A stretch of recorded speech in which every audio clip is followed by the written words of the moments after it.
अपन बात कर रहे थे दो चरों के रैखिक समीकरण की प्रकृति। दो चरों के जैसे एक चर का रैखिक a1 x plus b1 y plus c1 बराबर 0, ये पहला समीकरण हो गया। इसमें चर x और y है। दूसरा समीकरण a2 x plus b2 y plus c2 बराबर 0 हो गया। तो इसका पहला प्रतिबंध है a1 अपॉन a2 अगर बराबर नहीं हो b1 अपॉन b2 के, तो क्या होंगे, ये अद्वितीय हल होगा और रेखाएं प्रतिच्छेद करेगी। और तीनों बराबर हो गए, a1 upon a2 equal to b1 upon b equal to c1 upon c2, तो अपरिमित रूप से अनेक हल होंगे। और तीसरा इसका प्रतिबंध है a1 अपॉन a2 तो बराबर है b1 अपॉन b2 के, पर बराबर नहीं है c1 अपॉन c2 के। तो क्या होगा, इसका कोई हल नहीं होगा, कोई हल विद्यमान नहीं, कोई हल विद्यमान नहीं होगा। और इसका अगर ग्राफ खींचेंगे तो क्या होगा, रेखाएं समांतर प्राप्त होगी। रेखाएं क्या होगी, समांतर होगी। और ये पहला ये असंगत होगा। देखो इसमें कैसे भी पूछ सकते हैं, जैसे निम्न में से कौन से समीकरण के अद्वितीय हल हैं, या कौन से अपरिमित हल हैं, या अपरिमित हल है तो उसके k का मान ज्ञात करना है, या कोई हल विद्यमान नहीं है तो उसके k का मान ज्ञात करना। तो इस प्रकार के छोटे छोटे क्वेश्चन तुमको इसमें से पूछ सकते हैं। अब बात करते हैं द्विघात समीकरण की। द्विघात समीकरण क्या है, ऐसा समीकरण जिसकी क्या है, चर की घात क्या है, 2 है। जैसे इसका मैंने मानक रूप लिख रहा हूं, इसका स्टैंडर्ड फॉर्म, मानक रूप क्या है, ax² plus bx plus c equal to 0, ये इसका मानक रूप। बहुत बार मानक रूप भी पूछा जा सकता है। और इसमें ये भी चीज पूछ सकते हैं इसमें द्विघात समीकरण में कि देखो ये क्वेश्चन बहुत बार पूछा जा सकता है कि निम्न में से कौन से द्विघात समीकरण, तो अपन को देखना है, इसमें देख ही पता लगाना। जैसे x प्लस 1 की घात 2 इक्वल टू 2x माइनस 3, तो अपन वैसे ही x प्लस 1 की घात 2 को हल करेंगे तो ये x² आ गया, और इधर x है तो क्या हो गया, x² वाला पद मौजूद है, तो इसका मतलब ये द्विघात समीकरण हो गया। इसी प्रकार इस क्वेश्चन की बात करें अपन, इसमें क्या x² माइनस 2x इधर है, और इधर क्या है -2 3 माइनस x, तो इधर भी क्या होगा, ये x² आ रहा है लेकिन इधर x वाला पद इस है, तो इसका मतलब ये भी द्विघात समीकरण है। अब तीसरे की बात करें, इसमें x माइनस 2 और x प्लस 1 है, जिसमें x को x से गुणा किया तो x² आ गया। इधर भी देखो x माइनस 1 x प्लस 3 है, x को x से गुणा किया तो x² आ गया, तो x² से x² कट गया। इसका मतलब ये क्या है, द्विघात समीकरण नहीं है। ये वेरी मोस्ट इंपोर्टेंट, ध्यान रखना। अब इसी प्रकार इसमें देखो x को 2x से गुणा किया तो 2x² आ रहे हैं, और इधर x² आ रहे हैं, तो 2x² से x² घट जाएगा तो x² बच जाएगा, तो ये द्विघात समीकरण है। इसमें देखो 2x को x से मल्टीप्लाई किया 2x², यू x को x से करेंगे x², 2x² से x² चले जाएंगे तो x², ये भी द्विघात समीकरण है। इसमें देखो x² आ रहा है, इधर भी x² आएंगे, x² से x² कैंसिल हो जाएगा, तो ये द्विघात समीकरण नहीं है। इसमें देखो x प्लस 2 की घात 3 और ये आ गया 2x, x² माइनस 1 आ रहा, तो ये आएगा 3x³, और इधर आएगा x³, तो ये भी द्विघात समीकरण नहीं है, क्योंकि ये क्या हो जाएगा, त्रिघात समीकरण हो जाएगा, 3 घात वाला हो जाएगा। ये x³ minus 4x² minus x plus 1 है, ये x³ माइनस 2 का आ रहा है, तो इसमें क्या हो गया, x² आ जाएगा, x³ आ जाएगा, x³ से x³ कैंसिल हो जाएगा, ये द्विघात समीकरण है। इस प्रकार ये छोटी सी बातें ध्यान। अब द्विघात समीकरण को हल करने की विधियां कौन कौन सी देर की, तुम्हारे विधियां देर की, पहली तो है पूर्ण वर्ग बनाने वाली विधि, पूर्ण वर्ग विधि। दूसरी अभाज्य गुणनखंड विधि, अभाज्य गुणनखंड विधि। और तीसरी ढेर की द्विघाती सूत्र विधि,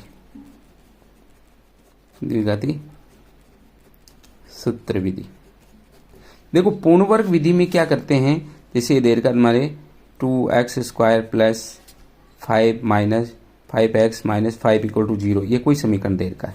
तो पूर्ण वर्ग विधि में क्या करेंगे, इसको पूर्ण वर्ग बनाना पड़ता है। तो पूर्ण वर्ग बनाने के लिए शर्त क्या है, x² का गुणांक 1 करना है। x² के गुणांक को 1 कैसे करेंगे, 2 का भाग दे दो, 1 हो जाएंगे। फिर क्या करेंगे, x के गुणांक का अधिक का वर्ग जोड़ना व घटाना, घटाना, छोड़ते घटाते हैं और फिर वो a प्लस बी और a माइनस बी का फॉर्मूला लगा के इसको हल करना है। अभाज्य गुणनखंड विधि वाले अपन पहले चर्चा कर ही चुके हैं। द्विघाती सूत्र विधि, द्विघाती सूत्र विधि में क्या है, जैसे हमारा द्विघात समीकरण ये दे रखा है X square plus B X plus C equal to 0, तो इसमें x का मान क्या होगा minus B plus minus under root B square minus 4ac upon 2a। इसका मतलब a एक्स स्क्वायर का गुणांक, b x का गुणांक, b और c क्या है अचर पद। अब जो ही अपने पास ये आया तो इसमें अंडर रूट वाला आ रहा minus B square minus 4ac, तो इसका मान, इसकी प्रकृति इस पर निर्भर करती है। तो ये बी स्क्वायर माइनस 4ac क्या कहलाता है, विविक्त कर। क्या कहलाता है, विविक्त कर। और इसी की प्रकृति निर्भर करती है, यदि इसको d से करते हैं, यदि बी स्क्वायर माइनस 4ac का मान अगर बराबर 0 है तो क्या हो जाएंगे, दोनों मूल, जो दोनों x के मान क्या आएंगे, दोनों मूल वास्तविक व समान होंगे। ठीक, और अगर बी स्क्वायर माइनस 4ac का मान अगर 0 से बड़ा आएंगे तो दोनों मूल क्या होंगे, वास्तविक होंगे वह असमान होंगे, अलग लगाएंगे। और यदि तीसरी प्रकृति है इसकी, अगर बी स्क्वायर माइनस 4ac का मान 0 से छोटा है, नेगेटिव मान आ रहा है, तो ये क्या हो जाएंगे, मूल क्या हो जाएंगे, दोनों मूल इसके क्या हो जाएंगे, काल्पनिक या अवास्तविक होंगे, काल्पनिक या अवास्तविक। ये उनको ध्यान रखना। इससे संबंधित प्रश्न भी पूछ सकते हैं कि निम्न में से मूल समान है तो k का मान ज्ञात कीजिए, या मूल का मान निकालना है, ये प्रश्न पूछ सकते हैं इसमें। अगला आता है अपने समांतर श्रेणियां। और वास्तव में समांतर श्रेणियां क्या है, समांतर श्रेणियां एक पैटर्न है जिसमें क्या हैंगे कि एक संख्या में कोई संख्या दे रखी है, वो पैटर्न को पहचानना है। जो जिस प्रकार पैटर्न को पहचानेंगे वो उसका सारवंतर हो जाएगा। तो जैसे मैंने इसका मानक रूप लिख के बता दूं मैं इसको, जैसे a कोई पद a, दूसरा हो जाएगा a प्लस डी, सारवंतर जुड़ता जा रहा है, a plus 2d, a plus 3d, इस प्रकार की ये समांतर श्रेणियां हैं। ठीक, तो समांतर श्रेणी में क्या है, nवा पद ज्ञात करने के लिए an बराबर, यानी nवा पद ज्ञात करने का सूत्र an बराबर होगा a plus n minus 1d। a क्या है यहाँ पे, प्रथम पद, n कौन सा पद ज्ञात करना है, d क्या है यहाँ पे, सारवंतर। जैसे मैं कोई भी एपी लिख रहा हूँ 7, 14, 21 डेश डेश डेश, ये एपी कोई लिखी है मैंने, यानी समांतर श्रेणी आर्थोपेडिक प्रोग्रेस लिख रखी है। तो इसमें ए क्या होगा, 7, प्रथम पद 7 होगा। और डी कैसे ज्ञात करेंगे, दूसरे पद में से पहले पद को घटाएंगे, 14 में से 7 को घटा दिए, कितने आ गए, 7 आ गए। और तीसरे पद को यानी 21 में से 14 घटाएंगे तो भी 7 आएंगे। तो ये क्या होगा, इसका सारवंतर कहलाएगा, ये सारवंतर कहलाएगा। और इसमें सारवंतर जोड़ के पूरी एपी बना सकते हैं, जितने भी सारवंतर जोड़ते जाएंगे और इसकी एपी। ये भी ऐसे प्रश्न पूछ सकते हैं कि एपी के 4 पद लिखिए, 3 पद लिखिए। एक इससे बात करते हैं, ये क्वेश्चन भी बहुत पूछते हैं। जैसे ये अपन का देर का है, खाली जगह छोड़ रखी, उसमें देर के ये 2 देर का है, ये बीच में डिब्बा छोड़ रखा है, और ये देर का आपने 26 देर का है। तो अब इसमें कैसे करेंगे, इसमें देखो ये बीच वाला पद कैसे ज्ञात करेंगे। तो सबसे पहले तो गिनो पद कितने, 1 2 3, 3 पद है, 3 पद है इसमें, यानी n बराबर तो आ गया 3, n बराबर 3 आ गया। और a बराबर देर का, प्रथम पद क्या देर का है, 2 देर का। ठीक, और n देखो a खाली जगह 26, यानी n बराबर तो 3 पद है, और तीसरा पद an बराबर देर का है, an बराबर तीसरा पद देर का तुम्हारे 26 देर का। तो इस क्वेश्चन को यहीं से पकड़ लेंगे।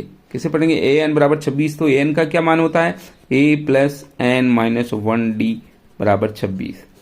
तो a तो क्या है अपने पास 2, प्लस n कितने हैं 3 माइनस 1, d अपन को ज्ञात करना, d को d रख दिया 26। सबसे पहले 2 को उधर भेज दो, 3 माइनस 1 क्या हो जाएंगे 2d, 26 2 को उधर भेजा बराबर से, तो माइनस के 2 हो गए। तो ये 2d बराबर 26 में से 2 गए तो कितने रह जाएंगे 24 आ जाएंगे। 2d से अंतिम से nवां पद ज्ञात करना। अंतिम पद से nवां पद कैसे ज्ञात करें? अंतिम पद से nवां पद कैसे ज्ञात करते हैं? तो इसका सूत्र, डायरेक्ट सूत्र बता दूं मैं। कोई भी एपी दे रखी है तो L बराबर यानी कोई भी अंतिम से nवां पद ज्ञात कर रहे हैं तो वो होगा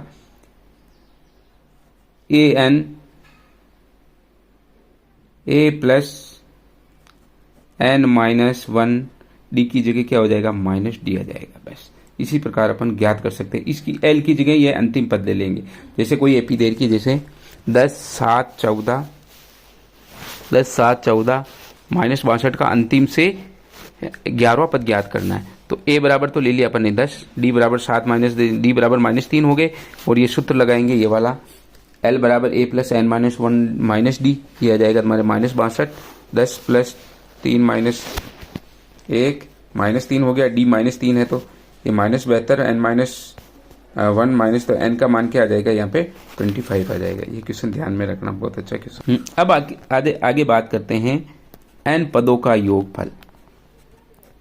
n पदों का योगफल का सूत्र है Sn बराबर n/2 2a plus n minus 1d। एक तो ये है, एक और है इसका n/2 a प्लस है। अगर प्रथम पद और अंतिम पद और n देर का है तो अपन n पदों का योग का सूत्र ये लगाएंगे। हाँ, इसी पर आधारित एक क्वेश्चन है।